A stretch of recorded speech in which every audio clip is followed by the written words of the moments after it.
Hi, my name is David. Today we're going to do a Redux tutorial on freeCodeCamp. Use a switch statement to handle multiple actions. So our Redux story can handle multiple action types, and we can do this through our reducer. So our reducer checks the action type, and there can be multiple different kinds of actions.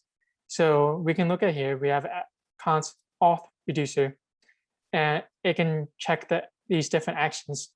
So we have a login action creator that returns the action type login.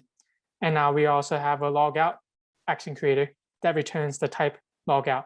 So we can check each of these inside of the reducer because it takes in the action. So to do this, we use a switch statement. So we switch for one action, switch case for one action, and another switch case for another action, and so forth. So to do this, we want to do a switch, and we want to look at the action.type, which is this and this. So we want to have the different cases. So case, if it's equal to login,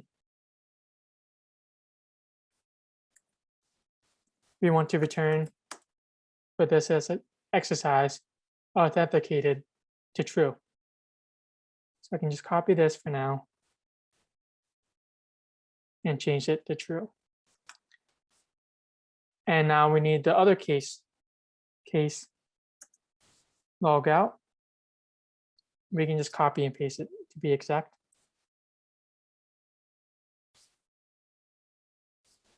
Return, and now we want this to be false. And we should always have a default case. And in the default case,